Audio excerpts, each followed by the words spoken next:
Assalamu alaikum. Бағыттуу каналының көрүүчүлөрү, урматтуу бак сүйүүчүлөр, урматтуу багбандар. Биз бүгүн Ноқат районуна караштуу Зулпиев айыл аймагынын Калдай айылына келдик. Бул жерде Еламан деген жаш багбан инибиз бар. Ошонун багына келип, гилас боюнча, Култунай боюнча сиздерге бир аз маалымат алып берели деп келдик. Азыркы учурда эң эле кирешелүү болгон бул Култунай менен гилас болот. Ошондуктан кантип карайбыз, кайсы сортторду тигебиз, кандай дарылайбыз, бутоонун жолдорун бүт баарын сурап беренге аракет кылабыз. Андыктан биз менен бирге болуңуздар. Аягына чейин көрүүгө аракет кылыңыздар. Азыркы учурда бизге агрономдор аба судай эле керек болот. Себеби көпчүлүгүбүз эле тигүүнү тигип коебуз, бирок кароого келгенде бир аз кыйналып калабыз. Ошондуктан агрономдордун кеңештерине муктажбыз. Еламан, ассаламу алейкум. Ден соолугуң жакшыбы? Жакшы, рахмат. Багбанчылык кетип атабы? Жакшы. Биринчи ушул Култунайларды эгипсиң, сонун кылып. Ушул боюнча кыскача маалымат берсек, бул өзү кандай сорт, каяктан келген? Бул сортубуз Азия деген сорт. Ошол Италиянын сорту болуш керек. Бул ошол эрте жазда пыша турган, ошо 40 күн бою терилет. Азия ошол чоңдугу боюнча дагы, анан даамдыгы боюнча дагы эң даамдуу болуп эсептелинет. Буну биз ошол көчөттөрдүн арасында ошол интенсивный гиласпак кылганбыз. Ошол 4 жылга чейин пайдалануу максатында ошол көчөттүн боюнан бийик болбогон мөмө жемиштердин бардыгы нексе боло берет. Жерди үнөмдөп, турама пайдалануу максатында.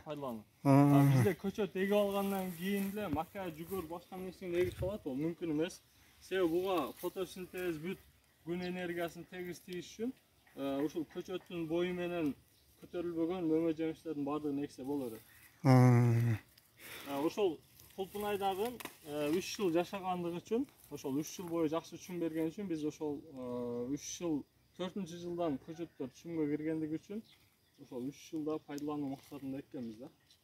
3 жылдан кийин гиластар мөмө берип баштаганда булар токтойт экен ошондо. Булар өзү салкын болуп калат. Андан кийин булар бузулат да. Булар азыр тамчылатуу системасы орнотулду да, бүт баары. Тамчылатуу системасы бардыгы орнотулган. Ошо гиластар бардыгы бирдей суу ичет. Бул былтыр эгилген, ошондо быйыл эгилди, эрте жазда. Эрте жазда. Ошо көчөттөр эгилген, көчөттөрдүн аркасынан эле булар келип эгилген. Мөмөсү алдыңарбы же ал элексиңерби? Мөмөсү бул эрте жазда эле пыша турган сорт болгон үчүн алган жокпуз. Биз биринчи жылда гүлүн кесип алганбыз да. Бул Азия деген сортту мен базарда такыр көрбөпмүн да. Көбүнчө азыр Клери көбүрөөк кирип атат өзүбүздүн Оштун базарына. Азия Бунун түшүндүлүгү кандай болот экен?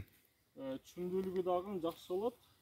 Бир гана ошол корневой гниль башка ооруларга бир аз чалдыкчаныраак болгондугу үчүн көп жерде кууратып алып не болгондор көп да. Бизде азыр ошо Клери, Альба сорттору көп ысык жерлерге чыдамдуу болгон үчүн ошол сорттор эгилип атат. Бунун эми түшүгү кандай экен? Түшүгөн бардык нерседе эле дыйканчылыкта түшүк болгондой эле ошол убагында сугарып, убагында дарылап, эме кылып турса, агротехникаларын туура башкарылса, бардык нерсе жеңилдүү болот. Бул азыктарды суу аркылуу берип атасыңбы же жалбырак аркылуу да берип атасыңарбы? Азыктандырууда мына сырт жакта бассейн бар. Ошол бассейнде эрте жаздан баштап ошол кайсыл убакта вегетация убактысында кайсыл убакытта эмне азык талап кылынса ошол нерсе берилет. Өсүмдүктөрдө бардыгында ошо жалбырак аркылуу белги берет, кайсыл азыктар жетишпестиги, ошого жараша биз азыктарды беребиз. Мына ортолоруна самандарды төшөп койсун, булар эмне жардам берет булар? Самандын дагы эң чоң өстөмдүүлүктөрү ошол эртең жазында ылай болгон мезгилинде бул жерде мөмөлөр таза турат. Андан кийин теримчилер бардыгы оңой терип неме болуп чыга берет да. Биринчи максат ошо чөп чыгарбаштык. Чөптөр негизи чыга берет, бирок саман эгер оор болбосо, оор ташталбаса, калың ташталбаса чөп чыгарат. Эми биздин негизги максатыбыз ошол башканда мал жерде ылай неме болбош үчүн. Мөмөсү да таза болуш үчүн, Ооба. ылай болбой. Ошо иштөө процесси жакшы жүрүшсүн. Бардыгы өзүнүн нормасында болуп турду да, силердики азыр пленкага коюлуп чөп чыкпай максатында. Пленка менен эккенибиздин максаты ошол эң чоңу ошол нымдуулукту сактайт, анан азыктарды өзүнүн убагында эле кармап, отоо чөптөрдү чыгарбайт да. Отоо чөптөр чыккан сайын ошол эски кулпунайларда 10 жолга чейин отоо чабуу иштери болуп отуруп, мөмө майда болуп калат да. Чөп азып кетип калчу. А бул жерде ар бир азыгыбыз өзүнүн тамырына суу аркылуу келгендиги үчүн азыкты дагы жакшы алат. Анан башка нерселерге жумшабайт да, кулпунайдын өзүнө жумшайт. Пленканын бир жакшы жери ишти да жеңилдете турбайбы да? Жумушу күчтүн да азыраак талап кылат экен. Ооба, жумушту дагы талап кылат. Ошол отоо чөп бардык нерседен кутулабыз. Анан арыкта сугарганда эң чоң түзүгү ошол арыкта ар сугаганда эле от чыга берет да. Арыкта сугарып да тиксе болобу? Буну. Ошол эски ыкмада ошол арыкта да, эми өзүбүздүк. Бул пленка менен бунун тескериси ошол арыкта сугарат да. Ачык грунтта эккенден кийин бул арыкта сугарып калат да. Азия сорту ошондо кайсы айларда бышып калат? Азия ошол апрелдерден башталат да. Апрелдерден пышып баштайт. Анан негизи регионго карайт, климатка карайт. Канча ысыган сайын эртерээк пышып баштайт. Анда пленка боюнча биз негизи ак пленканы буну ремонтантный сотторго койгон жакшы эле. Буга кара пленка койгон жакшы эле өзү негизи. Эми бизде Азия бардык эле күн ысып кеткендиги үчүн күнгө күйүү, анан температураны мисалы сыртта 30 болуп аткан болсо, пленка абдан да 40-50 кылып ысытып берет да. Кара пленка. Ооба. Бирок кара пленканын үстөмдүүлүгү эрте жазда ысыкты өзүнө алып, тезирээк ысытып, эртерээк пышырып берет. Ошол үстөмдүүлүк. Анан негизи жалпысынан эрежеде ошол эрте пышар кулпунайларга кара пленка сунушталат. Анан кеч күзгө чейин пыша тургандарга ошол ак пленка иштетилет. Ак пленкада ошол жылуулукту өзүнө сиңирип алуу касиети жок болгон үчүн башка сортторго сунушталат. Жакшы. Бул кулпунай бизнеси бул жаңыдан эле Кыргызстанда өнүгүп келатат. Бул аябай пайдалуу деп ойлойм, себеби бизде мына өзүнүн Ош жергесинде мөмөсү жетишпейт. Өзүбүздүн бир чоң машина менен алып барган дыйканды көрө элекмин да мен ушулга чейин. Бүт баары Өзбекстандан чыгат. Бирок аларга салыштырмалуу биздин Кыргызстандын дыйкандары бүт жакшы сорттор эккен. Өзбекстандыкы майда начар сорттор, алардыкы арзаныраак сатылат, биздики 2 эсе кымбат сатылат алардыкына салыштырмалуу. Ал жагын көрүп сүйүнөсүң бирок. Сапатына карап. Биздикилер сапатка иштеп баштаптыр. Ошол өзүнүн ар бир азыктандыруулардын убагында берип турулса, бунун даамы, ошол көлөмдөрү жакшы болот. Мындайча айтканда, кароого карайт да. Эгер жакшы карап алсаңыз, бардык эле кулпунай же кычкыл болуп калышы мүмкүн, же даамы начар, анан көлөмү да майда болуп калышы мүмкүн да. Ошого бул кулпунайды сапаттуу жетиштириш үчүн ошол азыктандыруусуна агротехникалардын туруп башкарыш керек. Анан бул жакта көчөттөрдүн түбүнө дагы саман төшөпсүң. Буларды эмнеге төшөдүң? Көчөттөрдүн түбүнө бул үстөмдүүлүктөрү самандын түбүндө бүт ошол организмдерге шарт түзүлөт. Мисалы бизде азыр жөө жыландарды кантип көбөйтүш керек, жөө жыландарды шитебиз дейбиз го. Жөө жыландарга эң чоң шарт ушул да. Саман төшөлгөндөн кийин бул нымдуулукту сактап, тамыр системасын жакшы өрчүтүп, анан тупуракта ошол аба айлануусу бардык күн тийген сайын ошол отоо чөптөр чыга баштайт. Алар азыктарды, бардык нерсени тартып алат. Ошонун себебинен биз саман төшөдүк. Ошол нымдуулукту дагы анан азыктандырууда ошол немелерди, бардык нерсени ушул жерде кармап, мындайча айтканда азоттор көбүнчө күндө учуп кетет да. Ошол себептен ошол салкындатып азыктандырууда жакшы болот. Анан убагында ар жума сайын бул өсүү күчү тегиз алып кетиле берет да. Эгер суу тартыштыгы чаңкап кала турган болсо, мына ушул өсүү токтоп кала берет да. Стресске түшө берет көчөт. ар бир көчөттөр ошол өзүнүн убактысында фенологиясы менен өсүш үчүн ошол нымдуулукту туура берип, азыктандыруу, отоо чөптөрүнөн кутула турган болсок жакшы болот. Анан сырттагы климат ошол 40 болуп аткан мезгилде, мисалы 30 болсо, тамыр системасына 20-25 болуп турса, бул тамыр үчүн оптимальный болуп эсептелинет. Ошол убакытта тамыр дагы өрчүү жакшы болот. Калифорнияда изилдөөлөрдүн негизинде мульча салынган көчөт менен мульча кылынбаган көчөттүн айырмасын көргөндө, ошо мульча кылынган жерде тамыр эң жакшы өрчүп, жакшы чоңойгон да.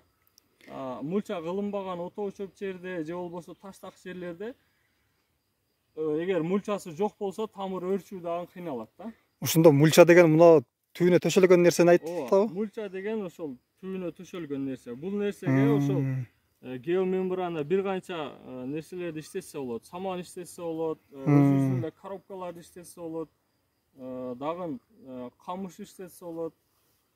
Же болбосо мына ушул отоо немеден чыккан эле, бактан чыккан чөптөрдү оруп туруп таштап койсо боло берет да. Бул жерде ошол бактериялар пайда болуп, азоттун жакшы иштелүүсүнө, анан микроорганизмдердин пайда болушуна себеп болот да. Азыр бул жалбыракты эрине жетишпей атат. Жалбырактан билип коет экенсиң да, сен азыр жалбырактарың аябай сонун чоң болуп турат экен. Бүт баары жетиштүү болуш керек. Бир жылда негизи ар бир формасына жараша, ошол жумасына биз өсүмдүктөрдү коргоо маселесинде дагы буларга зыянкечтерге каршы дары чачкандан кийин булардын жалбырагына ошол азыкты дагы чогуу берип кетебиз. Ошол себептен өсүмдүктөр жакшы. Буга дагы тамчылоо системасын орнотупсуң. Ооба, тамчылатуу немеси бар. Ошол саатына 16 литрден суу ичет булар. Ошол кулпунайлар ошол 1 саат, 2 саат суу ичсе, булар дагы ошолор менен тегиз эле ичип, булар жарым литрден суу ичсе, булар ошо күнүнө 16-17 литрден суу ичилет. Бул ошондо өзүнүн жергиликтүү сорттарданбы же Европадан келген сортпу? Жок, бул тамыры Максима 14 деген тамыр, анан сорту Канаданын сорту, Скина деген сорт.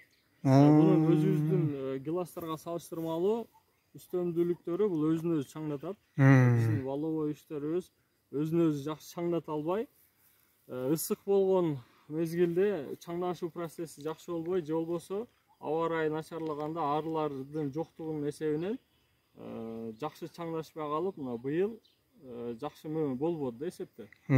Ошолордун эң чоң себептери ошол өзүн өзү чаңдата албайт. Биринчиден бизде ошол генетик жагынан айтылганда түшүмдүүлүгү аз болуп эсептелинет, валовой. Ошо Германиянын сорту Ревершорт деген сорт да биздин гиластар. Алар ошо өзүн өзү чаңдата албайт, андан кийин түшүмдүүлүгү аз болуп эсептелине турган сорт да. Бул өзүн өзү чаңдата турган сорт, анан түшүмдүүлүгү көп өзүнүн генинде. Ошондо мисалы 100% гүлдөгөндө дагы 40-50%-ын өзүн өзү кармап берет да. Биздеги гиластарда ошол чаңдашуу башка нерсе жок болгондугу үчүн жакшы мөмө тийбөдү. Анан дагы бир немеси биздин валовойлордо ошол эрте жазда не болот да?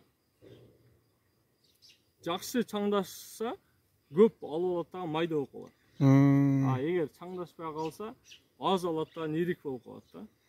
Ошондой бир жыл аз алып калганда ирик болот, башка мезгилде көп алып алган болсо майда болуп калат. Өзүнүкүн өстүрө албайт.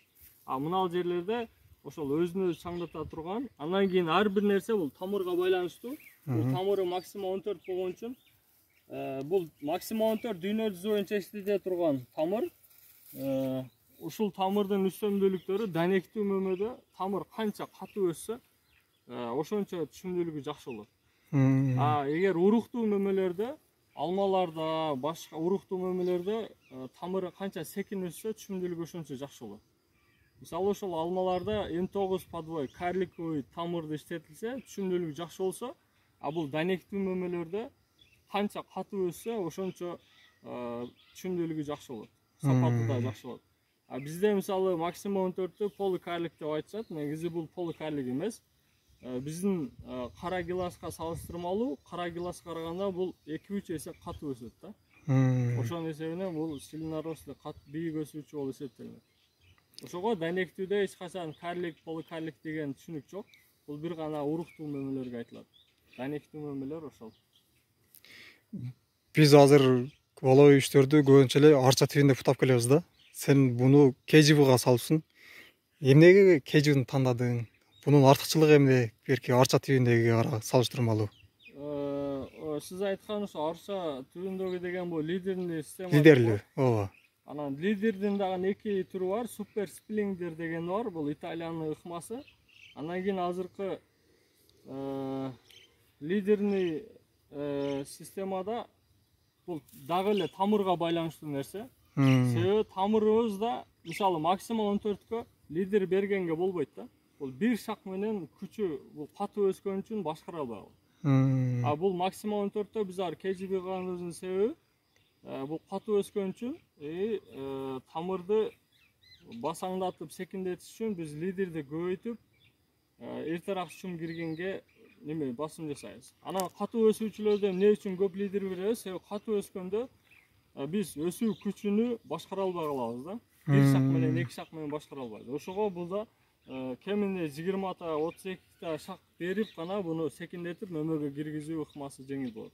Анан бул огородко эгилгендиги үчүн ошол жакыныраак кылып эгилди. Анан эгер талааларда болсо 5ке 3 кылып эксе болот. Бул жерде азыр биз 4ке 2 кылып эккенбиз. Бул азыр өскөндө бири-бирине тоскоол болуп калбайбы? Көлөкө болуп. Биз азыр гиластарды 6-6 кылып тигебиз да, көбүнчө эле. Ошол 6-6 кылып тиккенде биринчиден бутоо формасыны бизде ошого ылайык кылып берилет да. 1 метрден кесилет. Ошентип отуруп бул көлөкө болуп калат да. Азыр биздин биринчи эле немебиз 40 сантиметрден кесилгендиги үчүн бул биринчи жылда эле ошо 3-4 шак чыгат. Андан кийин ошентип кесилип отуруп биз 60 сантиметрге келгенде биздин 20 шагыбыз даяр болот да. Бул канча ылдыйдан шак чыкса ошончо ийилүүсү немеси оңой болот дагы, жерден туруп тарбия болот. Ошондо биз 2 метр кылганыбыз себеби эртең бизге мына шактар келип отуруп мына бири-бирине тийип эле калат да. Анан негизи интенсивный бактын классикалык бакка салыштырмалуу айырмасы бул күн энергиясыны толук кармоо да. 75% жарыктыкты биз мөмө менен ошол дарак менен кармай турган болсок түшүмдүүлүгү жакшы болот да. А бизде өзүбүздө дарактарды бийик кылып өстүрүп алабыз дагы ага күндүн энергиясы кирбей калган үчүн түшүмдүүлүгү сапатсыз болуп калат. Бул жерде ошол 75%га чейин мына жерди дубал кылып тарбиялап чыккандыгыбыз үчүн күндүн энергиясынын бардыгы ошол жалбырактар фотосинтез аркылуу көчөттүн өзүнө гана неме кылат. KGB'да тигилген жылы эле ошондо түбүнөн кырып коюш керекпи? Кандай кылыш керек? Ошолорду түшүндүрүп койсоң. KGB'де бул бардык сорттор эле KGB'ге түшө бербейт. Негизи гиластар спуровый анан спуровый эмес болуп экиге бөлүнөт. Ошол спуровый сортторго гана түшөт. Азыр биздин воловой иштөр KGB кылсак болобу? Воловой спуровый, ооба. Воловойду кылса болот. Ошол скина бизде азыр Кордия Регина деген бар, олар спуровый эмес. Аларды бул ыкмага салса болбойт. Азыр ошондо мына 1 жылдык шактар да, 1 жылда ушунча өсүп турду. 1 метрден көбүрөөк. Бул эми жакшы каралгандын белгиси да. Жакшы каралбаса мынча да. Негизи бул биринчиде жер даярлоодо эң чоң негизги маселе жер даярлоодо турат. Биринчи жер даярлоодо ошол жери жумшак болуш керек. Ошол тамыр системасы жакшы орношуп, жакшы өрчүш үчүн биз көбүнчө ошол бир сыныдан супер фосфат беребиз, фосфор. Себеби көчөттөр ошол фосфор азыгы бул тамырдын өрчүшүнө чоң өбөлгө түшөт. Ошол себептен бир сыныдан фосфор берип, андан кийин биз ар 10 күндө сугарганда 30-20 граммдан азот беребиз, мочалина беребиз. Тигилген жылы эле. Тигилген жылы ар ошол сугарган сайын берип турабыз. Себеби биздеги эң чоң 3 жылга чейинки максатыбыз бул форма даярдоо да. 2 жылда форманы даярдап албасак, биз 3-чү жылдан түшүмгө бүчүргө башташыбыз керек. Ошого катуу өстүрүшүбүз керек. Анан KGB'де ошол биринчи жылда эле 40 сантиметрден кесилет. Андан кийин ошол кеминде 3-4 шак өсүп чыгыш керек. Эгер 1 шак, 2 шак калып кеткен болсо, аны ошол 3 жалбырак, 4 жалбырак калып туруп кесип, кайрадан 3-4 шакты биринчи жылда чыгарып алышыбыз керек. Биринчи жылда тийбейбиз. Ошол бойдон канча өсө берет, тамыр жакшы орношуп алгандан кийин экинчи жылдан кесип баштайбыз. Азыр кийинки немелерде кийинки этаптарда азыр 2 жашар гиласты кантип кесилет, кандай болот, ошол формаларын сүйлөшөбүз дагы. Мынаны караңыздар эми туугандар. Мен мындай ыкманы интернетте гана көрчү элем. Европада өстүргөн, ушундай кылып өстүргөн ыкманы. Мына көрүп турганыңыздар дагы гилас. Гиласты башкача ыкмада өстүрүп баштаптыр. Бул кандай ыкма азыр өзүнөн сурап тактап билип беребиз. Эламан бул кандай ыкма болуп калды ошондо? Ошол бул дагы гилас. Мындайды мен интернеттен гана көрчү элем да. Бул гилас азыр бизде гиласта ошол дүйнө боюнча 4 ыкмада кесүү ыкмасы бар. Ошолордун бирөө бул уфо ыкмасы деп коет. Ошол уфо ыкмасында биз ар биринде бирден лидер шактан мөмө алабыз. Бул 2-жылдан түшүн берип баштайт. Бул эгилген. Ошол бул шактары чоңойгон сайын мына ылдыйлары мөмөгө жатып келет. Уже бүчүрлөр пайда болуптур. Мөмө бүчүрлөр пайда болгон. Бунун үстөмдүүлүктөрү бул ошол огород жерлеринде эксе болот. Бунун эгүү схемасы ошол 3-2 кылып эгилген. Учеттин бийиктиги канча болсо, ошол бийиктикте аралыкта эгилип кетиле берет. 1,5 метр болсо 1,5 метрден, 2 метр болсо 2 метрден. Бул азыр канча жылдык болуп калат? Бул 2-жыл. Быйыл 2-жыл да. 2 жылдык. Былтыр эгилген, ошол эгилгенде эле бул 45 градуста ийилип эгилет. Андан кийин мунун немеси ошол шпалерге стойка менен байланат. Ар бир шакты байлап чыгышыбыз керек. Бунун үстөмдүүлүктөрү өзүбүздүн гиластар түшүндүүлүгү бир 15-20 тоннага барса, бул ошо 3 эсе көп берет. Бул дуал тартибинде өстүрүлгөн үчүн бул күндүн энергиясын тегиз алып, түшүндүүлүк мөмөнүн сапаттуулугуна неме болот. Анан ошол бул жерде дагы саман салганбыз. Ошол түбүнө отун өчөп чыкпаш үчүн сугаруу системасы тамчылатып неме болот. Бул кандай сорт болуп калат? Сорту. Бул уфо ыкмасына дагы споровый сорттор гана сунушталат. Биздин воловичтер болбойт буга. Биздин воловойлор болот негизи, бирок эми биздикилер түшүндүүлүгү аз, анан өзүн өзү чаңырта албаган үчүн биз сунуштабайбыз. Себеби тамыры дагы күчтүүрөөк өсүш керек. Уфо ыкмасына тамырды эң күчтүү өсө турган тамыр тандаган жакшыраак болот. Себеби буда ийилип, стойка менен байланган үчүн буга көбүрөөк күч кетип калат. Андан кийин бунун немеси ар бир шак чыгарыш үчүн ар бир карыштан 20 сантиметрден шак чыгарып өстүрүшүбүз керек. Андан ылдыйга өскөн шактардын баары кесилет. Бул форманын башка формаларга өзгөчөлүгү ошол 2-жылдан түшүн берип баштайт. Буюрса кийинки жылда мөмө алат экен да. Ооба, быйыл ham алдык негизи. Быйыл 2-жылда. Мөмөсү кандай болот экен? Чоң эле? Мөмөсү ошол сортто кандай белгиленген болсо ошондой эле болот негизи. Анан аз алган жылы ирик болот да. Ол жылы биз анализ кыла албайбыз. Кийинки 2-3 жылдан кийин башталып неме болот, түшүн берет. Андан кийин бул ошол огороддорго сунуштаганыбыз себеби бизге аз жерге көбүрөөк батат. 2-жылдан түшүн берилет. Эгүү схемасы дагы ошол 3 метрден эгилгендиги үчүн бизде жерден кыйла утабыз да. Эгер талааларга салыштырмалуу эгиле турган болсо, бул өтө огороддорго ыңгайлуу болуп эсептелинет. Караңыздар туугандар. Чыныгы багбан экен, эламан. Бул жер кулпунайга даярдап аткан окшойсуң. Бул камтылатуу системасы бар бул жерде дагы. Ошол азыр август айы болгон үчүн кулпунай эгүү мезгили келип калды. Ошол кулпунайга даярдап неме кылып койдук. Кулпунай августта эгилеби негизи? Күздө эгилеби? Кулпунай ошол 2 мезгилде эгилет, эрте жазда анан августта эгилет. Ошол августта эгилсе, сентябрь, октябрга чейин 3-4 рожоктон пайда болуп, кийинки жылга түшүмдүү ала турган болуп башталат да. Азыр буну ушул убакта тиккен болсоң, кышында буну кандай кыласың? Үстүн жабасыңбы? Же кала береби ушул боюнча? Ушунда негизи эми өзүнүн агроспан деген немеси бар, жаба турган. Ошол нерсесин жабып, сууктан неме кылсак, түшүмдүүлүгү жакшы болот. Анан эгер жаппайм дей турган болсо, ошо түшүмдүүлүгүнө бир аз зыян берет да. 10-15%, 20%га чейин азайышы мүмкүн. Азамат.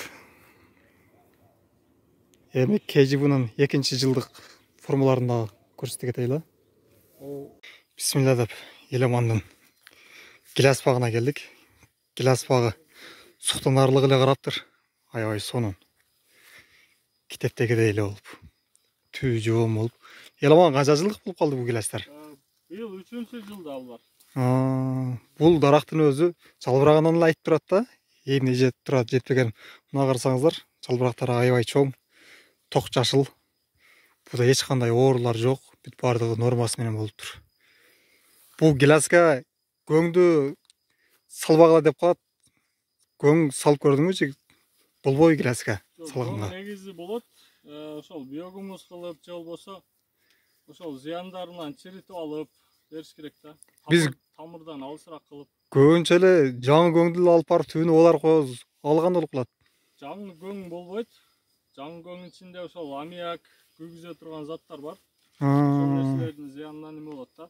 Анан отоо чөптөр, ошол көңдүн өзү 5ке жакын зыяндуулугу бар. Ошолордун арасынан ошол отоочу эң чоң неме болот. Андан кийин ошол ичиндеги оорулар менен келет. Ошол аммиак болот. Ошол аммиактарды кетирип, кеминде 1 жыл чиритип туруп, андан кийин бериш керек да. Азыр буга канча жылдык болуп калды бул дарактарга? Бул ошо 3 жашта. Бул деле ошо скинабы же башка сорт бул? Жок, бул өзүбүздүн воловойшулар.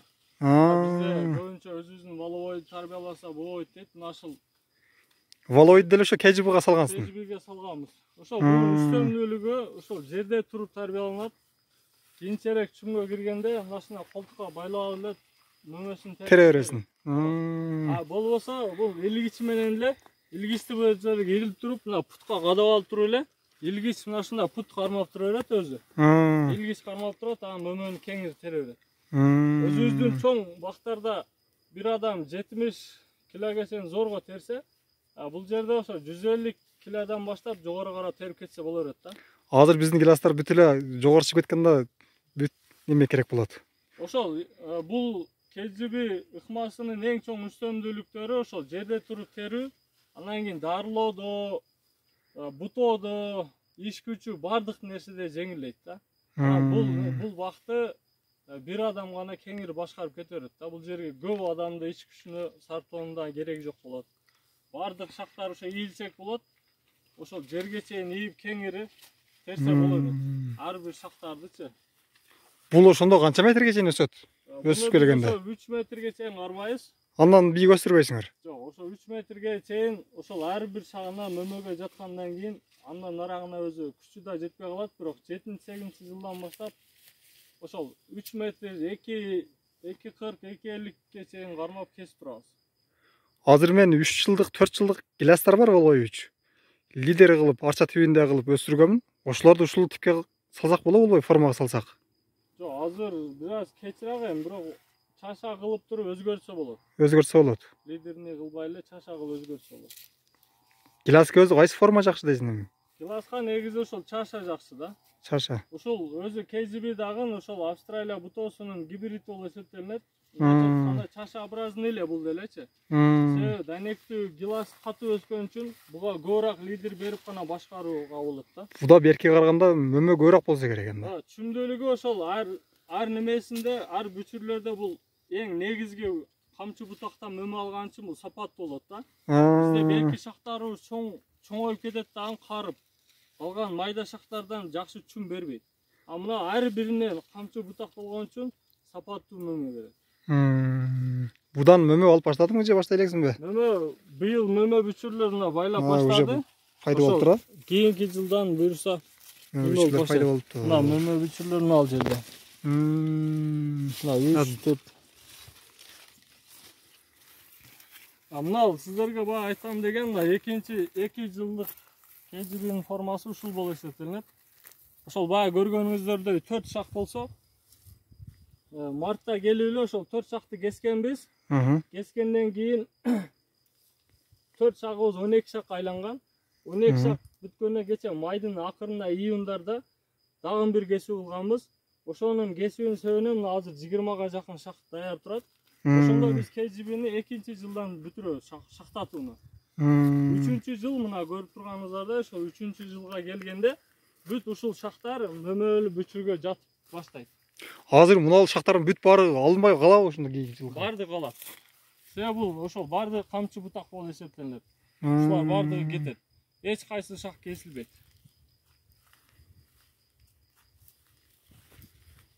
Сугарда эки тарабынан ары калыш үчүн ушундай кылыш керекпи негизи?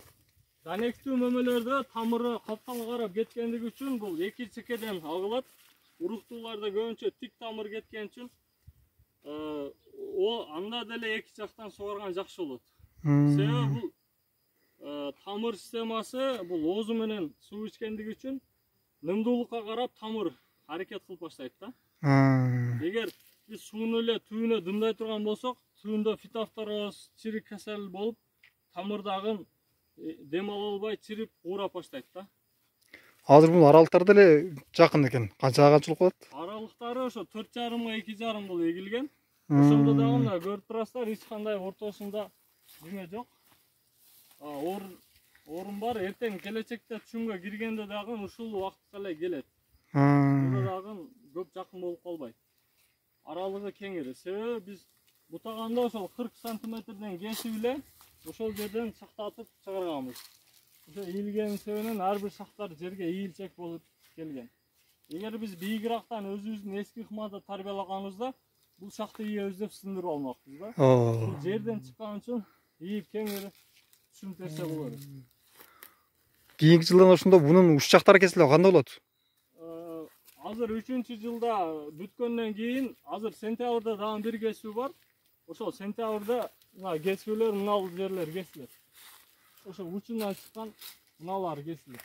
Жаңы шахтар. Ошондо мына лидердеги шахтар эч кайсы кетпейт. Бир гана мына капталдагылар гана кетет. Капталдагылар дагы ошо желкеден өдө жагы гана кетет. Ылдыйына капталга карап сыртка чыккан шахтар калат. Ичке өткөн шахтар кесилет баардыгы. Биз гиластарды эрте жазда бутайбыз го. Анда кандай болуп калат? Силер кеч күздө бутайсыңарбы? Негизи бутоонун максаттары көп, форма берүү максатында кесилет. Азыр сентябрда кесүүнүн мааниси бул кескенден кийин ошол жерден шак өсүп чыкпайт биринчиден.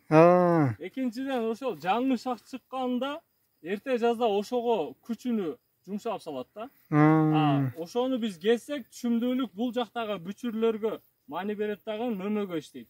Ошондо бул жакты шактабай мына мөмөгө жатып баштайт. Кийинки жылы бул жакка болсо өсүү күчүнү бардык нерсесин мөмөгө жумшап сапаттуу болот.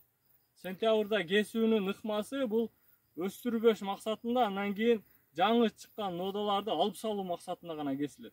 Ошондо жай мезгилинде бүт мезгилде кессе боло берет, бирок кесүүнүн маанисин билиш керек да. Өстүрүү үчүнбү, форма берүү максатындабы, же болбосо суюлтуу, арасын ачуу, шамалдатуу, күндүн энергиясын киргизүү ар бир максатта кесилет. Азыр мында сентябрда кескен пайдасы көбүрөөк экен да? Сентябрда кескен жазга салыштырмалуу. Эрте жаздагы түшүмдүүлүктүн максимал даражада сапаттуу мөмө алыш үчүн. Эгер биз ошол нерсени сентябрда ошол уучтарын кеспей турган болсок, ашыкча шактарын, анда мына жака мөмөгө жаткан бүчүрлөргө күч кетпей эле мына жаңы шак уч алып кете берет да ар дайым.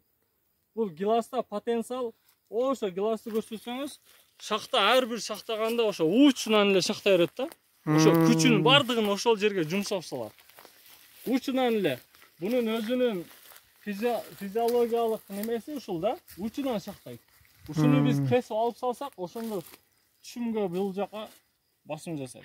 Түшүмдү жогору кетирбей силер түбүнө калып калат экенсиңер да ошондо? Жогору кетет, анан мына ашыкча шакта бизге өдөдөгү кереги жок да. Ошол себептен. Анан жаңы шак ар дайым уч жагы күчтү алып кете берет. Ошон үчүн учту кескенибиздин мааниси ошол. Мына KGB'ден биз эмне үчүн дароо эле мына өдөдөн кеспей атабыз, 40 сантиметрден келгенден ар 3 бүчүрдөн таштап атабыз. Эгер биз ушул жерден кеспей койсок, мына жердеги шак кайра эле ушул жерден атып өдөгө карап кете берет да. Учунан өсүп кете берет. Ошон үчүн биз ар дайым өзүнүн формасына, немесине жараша. Мына азыр 2 жылдык форма мына даяр. ушул 20дан ашык шак менен турат. Ушул быйылкы KGB'нин жыйынтыгы. Ошол 2 жылда ушул KGB даяр болот. 3-чү жылда мыналарга окшоп мөмө бүчүргө айланып баштайт. KGB'де эч качан капталдан үстүнөн кесүү жок, бир гана ошол тик гана шактардан мөмө алабыз. Ошол. Азыр бул KGB деп Европанын неме болуп калат, Европанын көчөттөрүндө. Ал жакта бүт эле ушул KGB болуш керек. KGB боюнча бир аз маалымат берип өтөйүн. Өзү KGB ошо КГБ формасы деп айтылат. КГБ бул Австралиянын Ким Грин Буш деген фермер менен Линлон деген агрономдун экөөнүн ортосунан чыккан ушул форма болуп эсептелинет. Ошон үчүн КГБ форма деп айтып коет. Ким Грин Буш бутоосудан деп коет. Ошол Австралиянын бутоосу. Бул ошол Австралия бутоосу деген да ыкма бар, бирок ошонун гибрид болуп эсептелинет. Ошол жерде бүт китебинде айтылган канчанчы жылда эмне кесиш керек, ошол китептеги илимий изилдөөлөрдүн негизинен чыккан форма болуп эсептелинет. Азыр мына бизде эскилерде дарага уктагандан кийин кесиш керек дейт да. Азыр биздин чоң аталарыбыз эле ошол немеде. Азыр сеники аларга тескери болуп, наоборот, жашыл убагында кесиш керек деп атасың да. Ооба. Жашыл бул уктоо мезгилинде кесиле турган, мисалы, уруктуу мөмөлөрдү, алмаларды, алмуруттардын бардыгын кыш мезгилинде кессе болор эт. Алар буга караганда чыдамдуу келет. Буларда ошо кышында, суукта ар биринде булар сок сакталып турган үчүн кескенде ошол жерден желим чыгаруу, ооруларга чалдыгат да. Данектүү мөмөлөрдү ошо колдон келишинче жашыл мезгилинде кесүү өзү сунушталат. Эрте жазда деле ойгонуп баштаганда, бүчүрлөр ойгонгондо же гүлдөп аткан мезгилинде кескенге сунушталат. Мындайча айтканда, жаз мезгили ичи кессе болор эт. Мына гиластын өзү мекен болгон үч коргон тараптарда гиластын мөмөсүн терип алгандан кийин эле бута издегендерин угуп калдым эле да. Алар кылган туура экен да, значит. Туура, ооба. Ошо кескенде дагы максатына жараша болот ар бир нерсе. Мына быйыл өзүбүздүн мына балабойлор мына 2-чи жылда мына KGB'ге даяр болгону. Мен 2 жыл делбейм, 3-чү жыл быйылчы. Былтыры жакшы шак саны жетпей калды. Биз балабойлорду кеминде 12 та шак беребиз. Былтыры 6-7 шак менен эле калып кеткен үчүн кесип көбөйттүк да. Мындайча айтканда, ошол 3-чү жыл мына форма быйыл эле даяр болду. Мына шактар жаңы шактар. Бир жылда ушунча өскөн болсо, 1 метрден жогору да мыналар. Себеби бул 3 жашарда бул, ошон үчүн катуу өсүрдү. Эгер мына кошуп 2 жашар болгондо өсүрө албайт эле. Анан негизи ошол 1-чи жылда ошо кескенибиздин натыйжасы мына. 1-чи жылда эгилген 40 см кесилген, мына 3-өөмүн өсүп чыкты. Ошентип ар бир гиластар ошо этабы менен ушинтип өсүп кете берет. Гиластар бүт баарын түбүн актапсың, бунун пайдасы кандай болуп калат? Көбүнчө ошол актоодо бул көбүнчө күндүн күйгүзүүсүнөн сактайт. Андан кийин бул жерде гербицид, отоо чөптөрдөн арылтуу үчүн дары чачылганда, бул жерде эгер жалбырак башка нерсе болсо зыян берет. Ошол жер таза турса, зыян бербейт да. Буну актап койгон жакшы экен да? Жок, актаганда ошо биз краска менен актайбыз, водомещенный. Биздин беркин ак эмеспи? Акта ошол жамгырда агып кетет да алар. Биз краскалап коебуз. Водомещенный менен. Эми булардын азыктарын эме айта экенсиң эми? Кандай азыктарды бересиң? Азыктандырууда биз эрте жазда гүлдөгөндөн баштап азот берип баштайбыз. Биринчи эле ойгонуп баштаганда эле азык берип баштайбыз. Андан кийин ошо гүлдөгөндө дегенде бизде жалбырактан деп түшүнөт. Жок, жалбырактан эмес, биринчи тамырдан берилет. Себеби ошо гүлдөө мезгилинде азотко болгон талабы ошо ойгонгондон эле башталат. Андан кийин эгер калий хлориди бере турган болсоңуз, анда кеч күздө берип коюш керек, ал жазга чейин эрийт. Эгер өзүнүн убагында берем десеңиздер, ошол мөмө кызарып баштаганда берилет. Ошол мөмө түйгөнгө чейин азотту утуруп берип турабыз, жалбырактан, андан кийин тамырдан кылып. Кийинкиси ошол мөмө байлагандан кийин кальций берип баштайбыз. Дане катканга чейин кальций берип баштайбыз. Кальцийни үзбөй бере беребиз. Андан кийин кызарып баштаганда калий көтөбүз. Калий ошо кызарып баштаганда берип, ошол убакытта кызарып баштаганда ошол гиластын курту болгон чымынына каршы берип баштайбыз, кызарып жумшарган маалында. Зыянкечтерине ошондо баштайбыз. Анан гүлдөп бүткөндөн кийин көбүнчө манилиозго, чирик ооруларына каршы фунгицид беребиз. Кийин ушул жылы мисалы августта турабыз азыр, сентябрга жакын бардык өсүмдүктөр сентябрь мисалы октябрлардан жалбырак таштай турган болсо, 1 ай жалбырак ташташтан мурда жалбырактан бүт азыктарını бериш керек. Себеби жалбырак түшүнөн мурда бүт азыктарını жалбырактан чоруп тамырга алып түшүп кетет да, сактоо максатында. Кийинки жылкы азыкты сактоо максатында алып түшүп кетет. Ошол мезгилде бул азоттун бардык нерсесин берсек, бул кыш жакшы кыштайт. Азыр биз гиластарга бир бергенде эле көптү бир берип коебуз да, ал бергенибиз туура эмес экен да. Азотту негизи азот дегенде бизде селитраны эле түшүнөт. Негизи азоттун бир канча түрлөрү бар.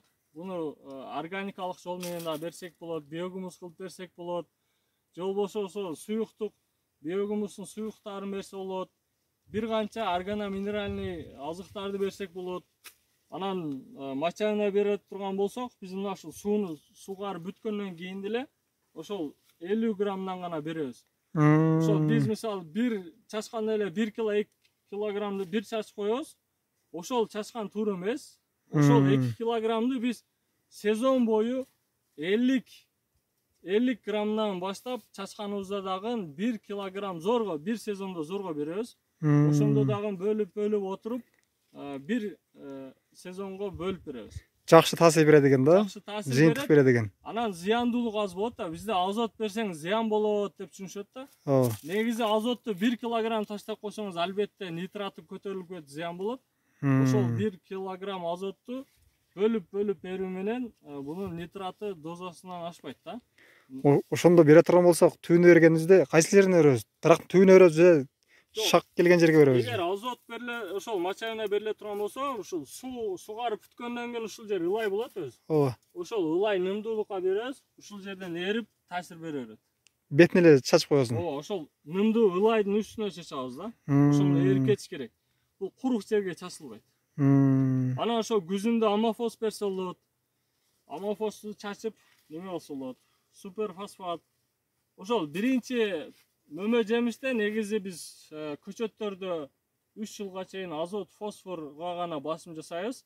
Себеби азот бул өстүрүүсүн жакшыртат, фосфор болсо бул тамырын жакшы өрүштөт. Калийни биз 4-жылда мөмөгө киргенден кийин гана берип баштайбыз да. Ага чейин ошо азот менен эле фосфор менен неме кылабыз. Түшүнүктүү. Меке туугандар, гилас бакты өтө сонун жетиштириптир. Чыныгы багыман.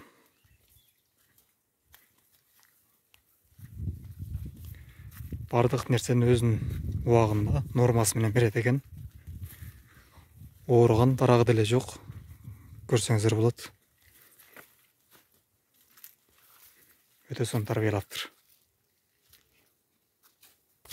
Еламан, бул жерде канча түп гиласың бар? 350 түп. 350 түп.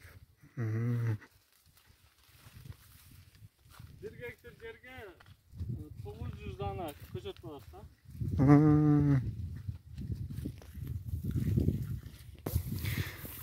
Туугандар, ушуну менен бүгүнкү чыгарыш жыйынтыктайбыз. Эгерде сиз кызыккан суроолорго биз бере албаган болсок,